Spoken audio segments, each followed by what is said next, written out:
Lads, what's going on? Welcome back to the channel. Today I was going to do a breakdown of Ryan Taylor's last few fights, and unfortunately I've ran into a little bit of a problem. The YouTube channel, DAZN, where all the YouTube fights are uploaded to, literally block any of the content that you use, as in, it won't even let you upload your video unless you chop it like crazy. So if I do that video, I'm going to have to figure out a different workaround for it. Instead, today we're going to cover Tommy Fury's latest interview where he's asked about KSI. I haven't watched it yet, but judging by the title, KSI has got no clue. He's getting obliterated. It sounds like Tommy Fury is going into this fight with a lot of confidence. So let's jump in and see what Tommy Fury's game plan is going to be against KSI. Tommy?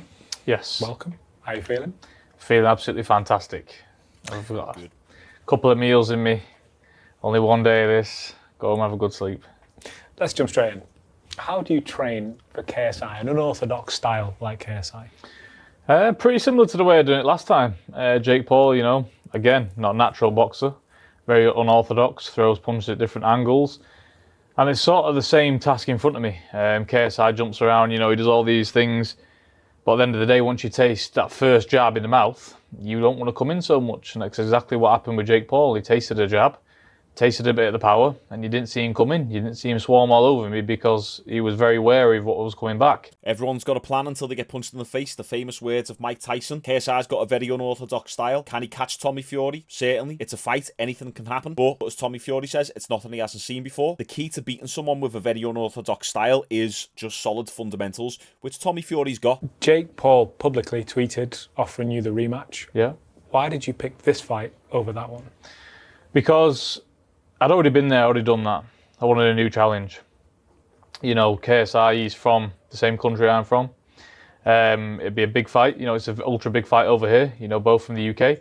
So why not? You know, at the end of the day, I've got a chance to eliminate both men. And that's exactly what I said I would do at the start, and that's exactly what I'm going to do. Some people might say that he's ducking Jake Paul, but I hate when people use that narrative. These fighters aren't scared of each other, and sure, they're more YouTubers than they are fighters, but we have to acknowledge them as fighters because they're getting in the ring multiple times a year, they're putting the gloves on, and it takes balls to do. So I hate it when people say, this fighter's scared of that fighter. No, they're not. Here's a question. Do you think if Jake Paul would have won that fight between him and Tommy Fury, that he would have give Tommy Fury the rematch? Most likely not. The thing is, in boxing, not even in boxing, in this whole YouTube boxing universe, it's more so about opportunities and clout. It's not really about proving who the best is. It's more so just about getting more clout, more of a following, increasing your brand awareness, your exposure, and that's it. So it's kind of beneficial to just go on to the next one. People don't really want to see rematches in this YouTube game. Don't forget, YouTube, social media, it's a very short attention span world, and it's the YouTube subscribers and the fans of these influencers themselves who are going to be tuning into these fights. They've got short attention spans. They're not going to care to see a long, dragged-out timeline trilogy between two fighters. So taking that into context, I don't see any problem with Tommy Fury fighting KSI over Jake Paul. So Jake wants the rematch. KSI calls for the fight. Yeah. Logan, who is also on this card, Jake's brother, he's gone on record as saying he wants to fight. Yeah. Does being in demand distract in any way? It's kind of nice. You got all these massive celebrities and big star pullers all wanting to fight me. But listen, they can't keep my name out of their mouth, can they? You know, every single thing I see of Jake Paul or even Logan now, it's always about me. You know, oh yeah, what did he say? I think, oh, he's on my radar, he's on my radar. I can be on plenty of his radar, not a problem. He's 0-4, he's the most useless one yet. I think he's the worst out of all of them. He said Logan Paul is 0-4. He's going to fall and be on the floor. That rhymed intentionally, by the way. If you don't know, I rap. I make hip-hop music. Jones is the beast who you ever waited. I channel my hatred and roar, and now these lads related, yeah. I'm from Liverpool, now I got you captivated. These bars making your head fall off, decapitated.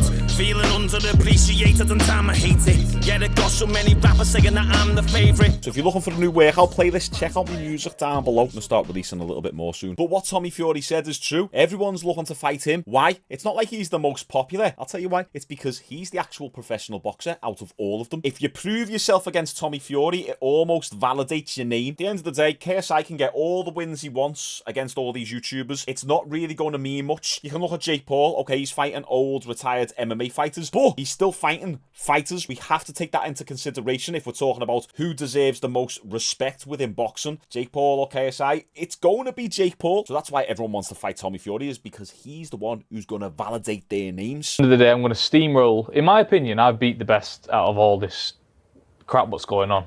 YouTube boxing. I beat the best one there, Jake Paul. So this for me, I'm going to train even harder for this fight. I'm going to put on more of a statement, and this one will not go the distance. Jake Paul was a heavier, bigger man, had somewhat knowledge of the fight game, good people around him, good sparring, fights. This man has no clue. He's no clue. He hasn't got any preparation for this. He's coming off a man, well, I don't even know who that guy was, Joe Fournier. He's just whatever he is.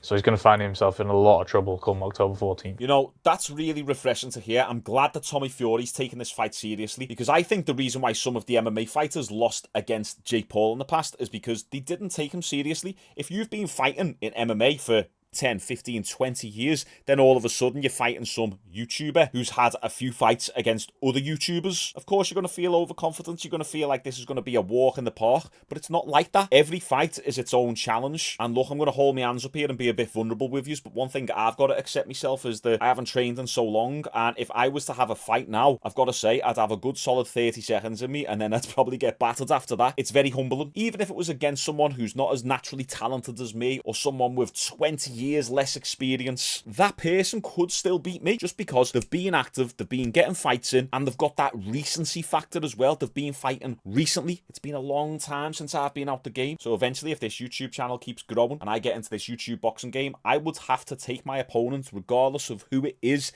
extremely seriously, regardless of my experience. And I'm glad to see that Tommy Fury is of that mindset. Nothing's worse than seeing these professional fighters think it's going to be a walk in the park and then they get absolutely destroyed. So I don't think Tommy Fury's playing here. I think he's being deadly serious, and he probably has trained the hardest he ever has done. He knew it wasn't the best look not being able to KO Jake Paul. So I think Tommy Fury's got a chip on his shoulder. He's got something to prove against KSI. You there ringside for the Joe Fournier fight. What did you think of the performance of KSI that night? Honestly, I'd seen fights like that when I was 12. You know, little kids bouncing up and down with a head guard on, lunging in. It's honestly, when you grew up around boxing, you see fights like that out of kids. When you get to a certain level in boxing, actual boxing, that doesn't cut anymore. If he tried to do that against even a very low level professional, he'd be knocked out cold within a round. He lunges in, no defense. What do you think's going to happen? I mean, fair enough, he's got away with it up until now because he's never fought a proper boxer before. But wait until, someone's got something waiting for him. It'll be a different story. Tommy Fury is spitting absolute facts here. KSI blitzes in. He's got the same sort of style as Michael Venom Page. I actually done a video breakdown of KSI's style versus Michael Venom Page's style. You can go and watch that here. KSI does blitz in and he leaves himself open. KSI tends to duck his head down a little bit. I think the uppercut might be there for Tommy Fury. We could even see a recap of what happened with Swarms and Ryan Taylor. Tommy Fury could catch KSI with a jab coming in. Just get his head off the centre line. Boom, pop him with a jab. Because KSI blitzes in, don't be surprised if we see Tommy Fury knock down KSI with a jab. Tyson, does he help you train? I saw some sparring footage recently. Do you train a lot with him? Does he give you these tips and this advice? Yeah, that was a while ago, to be fair, that sparring footage. But we train like that all the time. He's only an hour away from me. Sometimes I go up there, we'll do 15, 16 rounds of that. He's always on the other end of the phone. Right now he's in training camp for his own big fight, just 2 weeks after mine. But at the end of the day, the way I see it, Tyson's always there to offer me help, but these guys, I don't and shouldn't need any help with these guys. If I've got any ambitions in boxing, these guys should be made mincemeat, to be honest. And that's something that I was slightly angry about myself last time. I knew I could have got Jake Paul out there. Yeah, there you go. Should have pressed on the gas a little bit more, should have done this, should have done that. But at the end of the day, it's a great fight to watch back, because now, this time around, I won't make them same mistakes again, and I will get this man out of there. I'm so happy you said that. That's what I've just said a few minutes ago. The fact that he didn't get Jake Paul out there is eating away at him a little bit. That's the type of stuff that keeps you up at night, but it's the same stuff that drives you to train harder. And he's right, he shouldn't really need the help of Tyson Fury in this case. Is it an added bonus? Certainly. But Tommy Fury will have a good team around him anyway. What are your ambitions in boxing? Like I said before, my ambitions in boxing is to be a world champion. And everything I've ever said in my life, I've done. Whatever that field may be, whatever I've set out to do, I've accomplished it. So, you've got to kind of look at it as, am I going to let KSI, a YouTube turned boxer, stand in the way of that? And definitely not. He couldn't beat me, 100 times out of 100 times, he'd lose 100 times, because he just is not a better fighter than me. And that's just the way it goes. He's just not better than me. So, everyone's going to find out. Again, I feel like I'm doing ×2 on the whole Jake Paul thing, on the build up to that. Everyone was talking and talking and talking, but I'm sick of talking. I went back and forth with Jake for like 2.5 years, And now this is just another fight. Another idiot, really. That's going to get ironed out. Do I believe that Tommy Fury wants to be a world champion? Yes, I do. But after he's earned a good few million off these fights, will that hunger slowly fade away? I wouldn't be surprised if he had a few of these YouTube boxing fights and then just threw in the towel and called it a day. Listen, if there's no need to fight, who gives a crap? It's a dangerous sport, especially when you start getting into those upper echelons. So if Tommy can make bank from this and then retire, then good on him. Is he just trying to live up to the Fury name? This will all be answered in the future. Have you thought about who next? Which path do you want to go if you're successful against KSI? When I'm successful against KSI, I don't know. You know, my life at the minute, you know, I couldn't have sat here and told you, you know, 5 years ago that I'm going to be fighting Jake Paul, fighting KSI, doing this, doing that. I wouldn't have told you that. I thought I'd be fighting journeyman, step up to an English title, step up to a British title, etc., etc. So I really don't know. You know, I just focus on one fight at a time. You know, I have a man KSI in front of me that I'm going to take care of him, and then we're going to sit down like we do after every single fight, and we'll see which path makes sense. Give me a prediction for your fight against KSI. My prediction is that KSI will be lucky to get out of round 1.